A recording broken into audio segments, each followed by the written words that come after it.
Welcome, everybody, to another episode of the podcast. I'm your host, Bobby Brill, and today we're continuing this journey into UXR, or user experience research, and we've got a couple of great guests joining us again. Number one being Jesse Livingston, who's really going to walk us through this UXR journey. Jesse, it's so great to have you back. Great to be back, Bobby. Thank you. Yeah, UXR is a really unique team.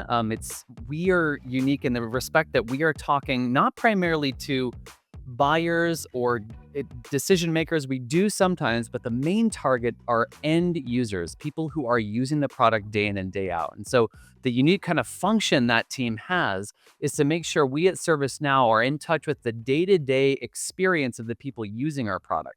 And so the people you're going to hear talking today about some of the insights that they've gathered through user interviews with customers using our products are going to be from those people. And it's important that we kind of communicate those to you to show you how customers are making an impact in our product. Well, that's great. And let's take a quick second to introduce those two people, and we're going to go more in depth with them a little bit later. So first, I want to welcome Eric Leo. Welcome. Hi, Bobby. Thank you. Glad to be here. And our next guest, who will be Tori Morrison. So great to see you. Hi, great to be here. So you briefly mentioned, Jesse, why we're highlighting research. Tell me a little bit about some of the initiatives that are underway here at ServiceNow to bring research into this user experience.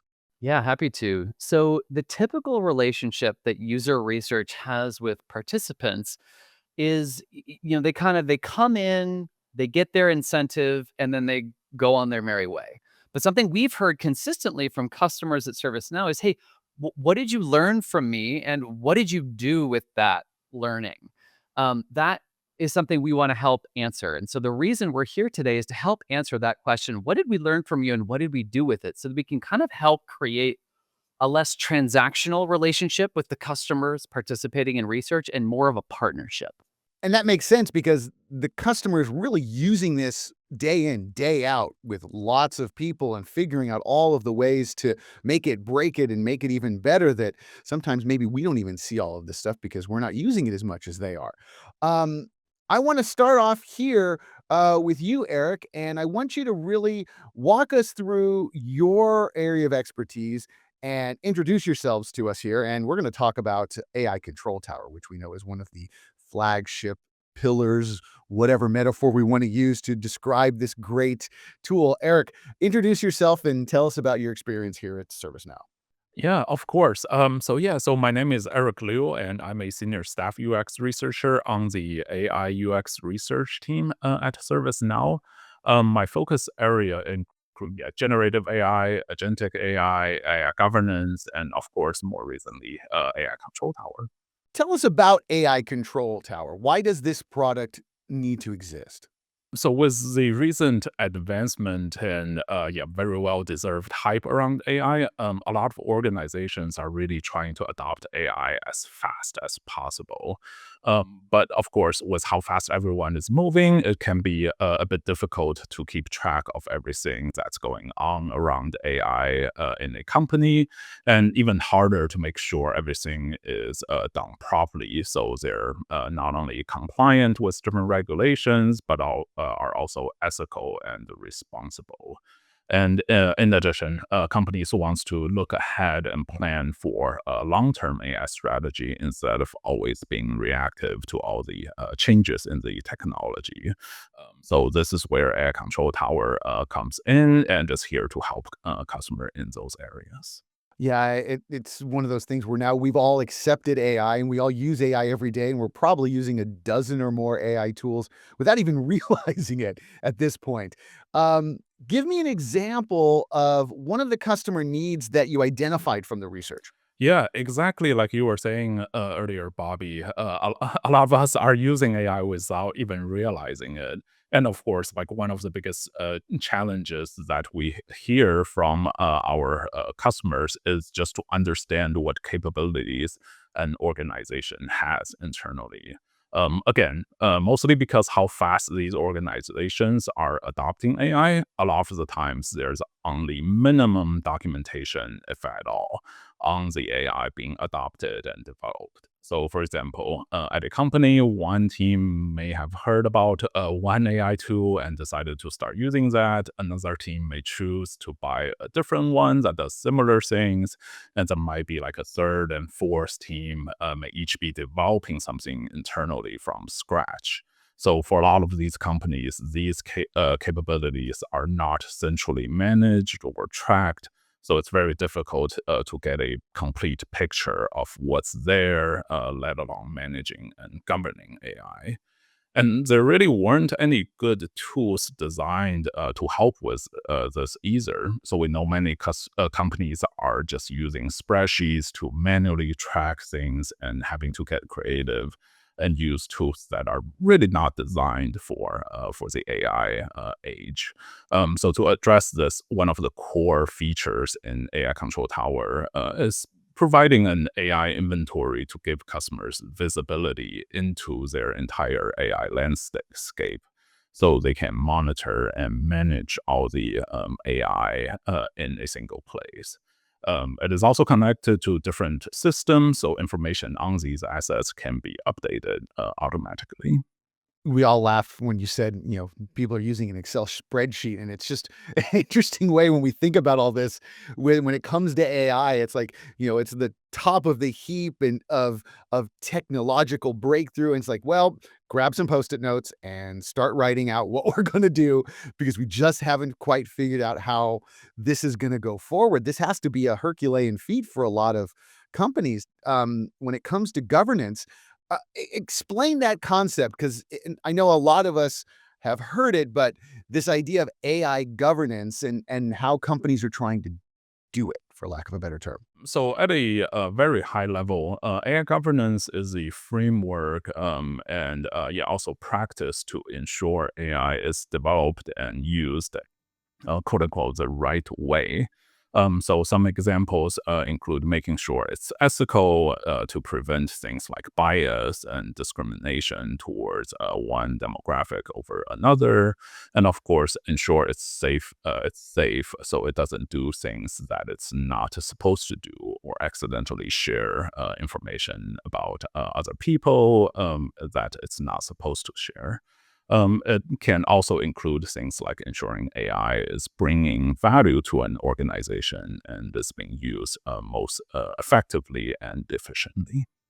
So the big question has to be, why is this so difficult? Why is this a challenge for companies when it comes to governing AI? In addition to what we discussed earlier, so just the difficulty of understanding what AI capabilities there are in the company, one other thing we've heard from user research is really with how fast the AI space is moving. AI-related regulations and policies are also changing very rapidly. So we heard customers say what's okay to do when some of the AI capabilities were first implemented may not be compliant anymore today.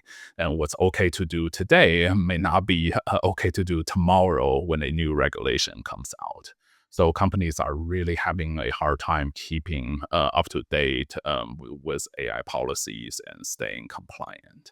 So so to address that, AI Control Tower is really here to provide the ability to define all their AI policies in one place, proactively manage and monitor their AI assets to again ensure they are compliant, and also report on things like AI regulations, so we can notify our customers when there are new regulations they need to take into consideration. Well, I mean, this is an exciting kind of new vein of gold when it comes to AI, where it's not just, okay, let's be generative and make cool stuff, but it's like, well, how do we make this AI safe? How do we make this AI useful? How do we make this AI work within a corporation? Um, how how do you even attack something like this from a research perspective? How do you work with our customers and find the right ways to develop what is useful to them?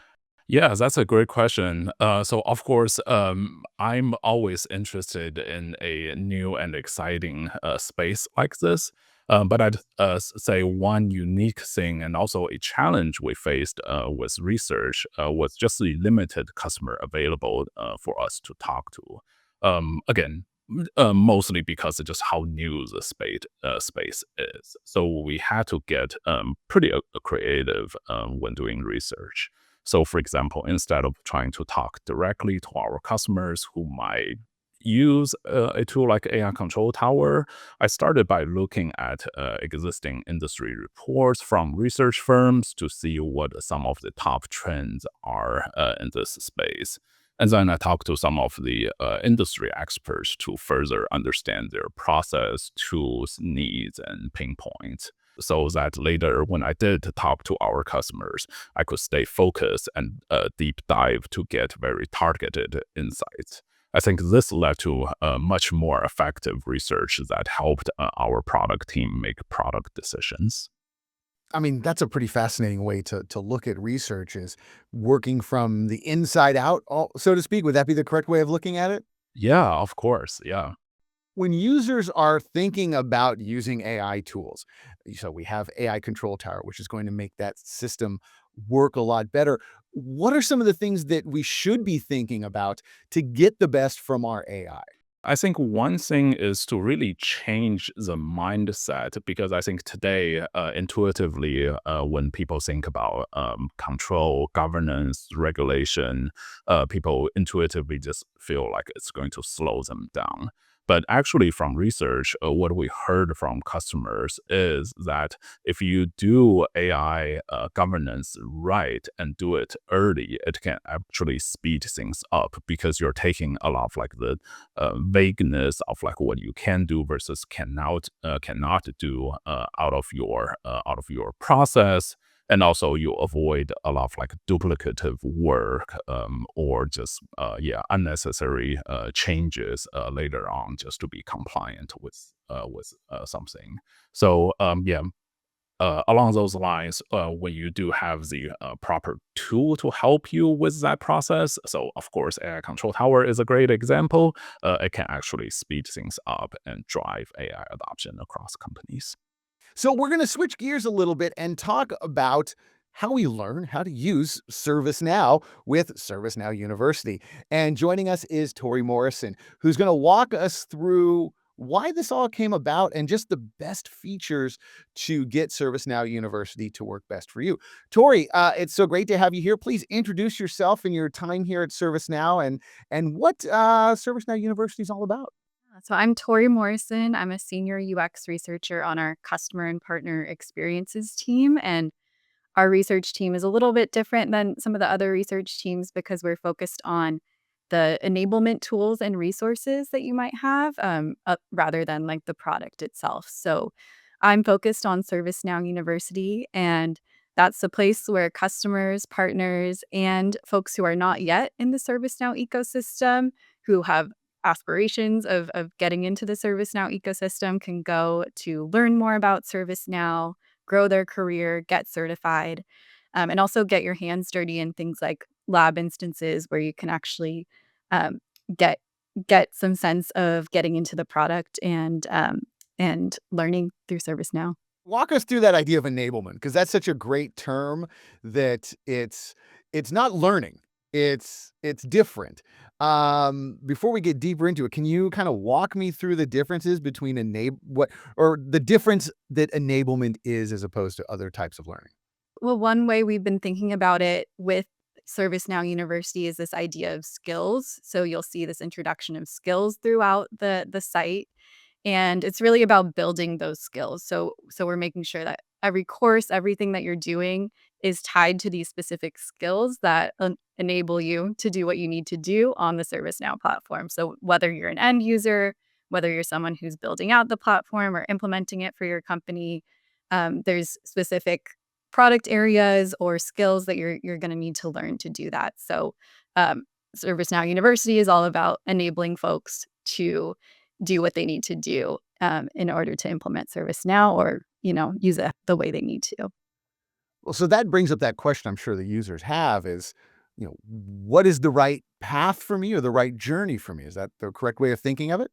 So one thing that we hear all the time is that we have a ton of great resources. We have a ton of great um, tools and things out there, but it can feel like a lot to sift through. And everyone has their own specific needs of what they're trying to do and what they're trying to learn. But it can be difficult to figure out what exactly is right for you at a given moment. And we have some kind of guided things like career journeys that are more broad. But also, if you're a customer just trying to get in and learn about a specific area, it can be hard to find that or figure out if it exists or if it doesn't exist. So what we're trying to do is also guide folks to the right learning at the right time. So when a customer or a partner comes to the ServiceNow University, they've got a new way of looking at this. Is that correct? Is that something that the researchers helped to define? One way that ended up, getting implemented within this new launch of university that happened at Knowledge was through a conversational AI chat, and, that AI chat gives folks the ability it's powered by Now Assist, and it gives folks the ability to get personalized recommendations into learning, and it's also conversational, so you can tailor that recommendation towards what you need. If you're not getting the right thing, you can talk back to it and try to tailor it down to what you're looking for. Well, talk to me more about that research process because that's always fascinating to me. And I think anybody who's done any dabbling when it comes to user research or user experience, it's a totally different world of how things work. So this was a really exciting research process. We incorporated research throughout many different stages of the design process. So it kind of started with discovery, just understanding who was coming to the university site, what these different types of users looked like and how they're using it.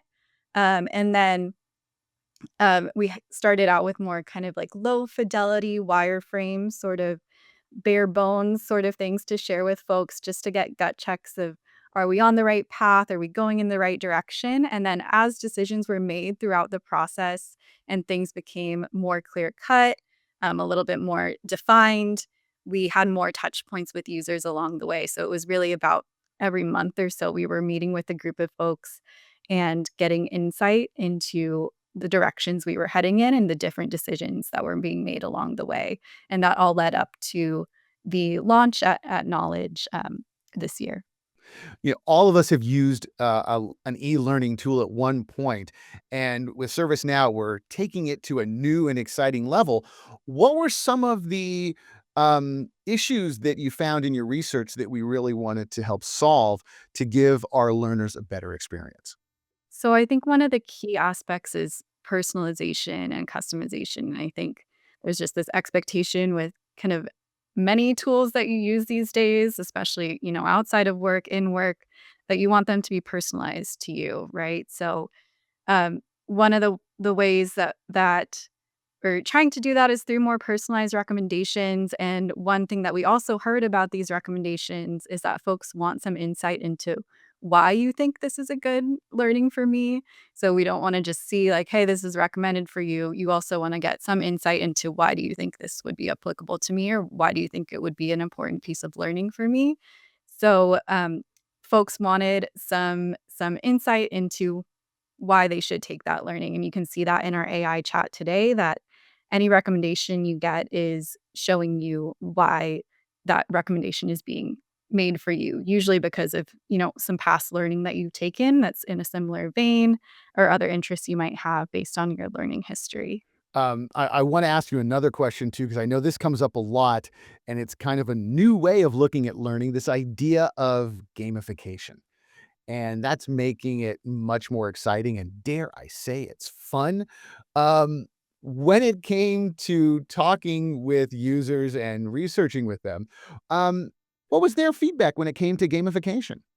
Yeah, I got to talk to a lot of folks about this topic and idea and it can be a fun one to talk to talk about, but folks also have some interesting and strong opinions in this area too. I think, folks, they don't want gamification to be arbitrary or, like, meaningless. They don't want just there has to be a delicate, balance struck between how easy it is to get points or to reach milestones. There needs to be a good amount of effort that needs to be put in to get to those higher levels to really make it meaningful. So those are some of the things that I heard from folks, and they also wanted ways to set goals and against themselves and compete against themselves more than they wanted some like arbitrary competition sort of thing. So you'll see we have the levels in university that go from newbie to legend. And what I'm hearing from folks is they like setting their own milestones upon those levels and saying, "Hey, I want to get to this level by this date," and that'll help motivate them along their learning journey. And it also includes contributions both from community and from learning. So you have different ways that you can kind of get up the levels, get up the ranks.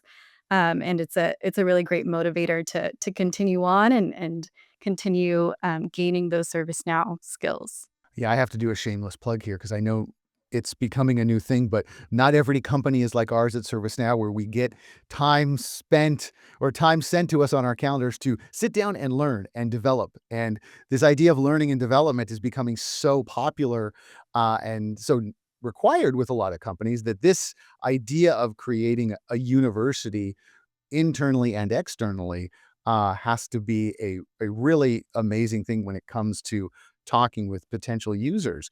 I want to ask you, what were some of just the initial thoughts when you were asking people this? What was their kind of gut reaction when it came to just this idea of new ways of learning? Yeah, I think that the traditional way of just sitting down for a long time and spending a lot of time going through learning is just harder and harder. I think folks always want, ways to complete more kind of bite-sized learning pieces when they can. They like the idea of our on-demand learning because they can do it on their own time and schedule time for it when it works best in their own calendar. But it just, yeah, I think with all the many things that folks have to juggle, it's really difficult to put learning at the top of that list. So we're always trying to think of ways to keep learning top of mind and making sure you're continuing along that journey while you're juggling all these other things in your life. So there is a little bit of behind the scenes into the user experience research world here at ServiceNow. And Jesse, where can we find out more information about UXR and this whole idea of user experience research? Yeah, well, one place you can look is we have a blog published by our the team leader, Anand Tharanathan, leads our team at ServiceNow. He published a blog that highlights the case studies you heard today. So that link is going to be shared in the show notes. So go ahead and check that out. But also, if you are a customer and you hear these case studies and go, I want to be one of those people that is impacting the future of the products I use every day, please sign up for Product Lab. That is our panel of customers that participate in research sessions. There will also be a link to sign up for Product Lab in the show notes as well. So we'd love to have you on board. Oh, that's awesome, because I know this is the exciting part where we get to go and go, I want to make this better. Where can I find the place to do that? So I want to thank all of our guests today, Jesse Livingston Thank you so much. and Eric Leo, Thank you for having me. and last but not least, Tori Morrison. Thank you, Bobby. And I'm your host, Bobby Brill. And if you've got any more questions about ServiceNow or ServiceNow University, or just how this world works, head over to servicenow.com. Thanks for listening.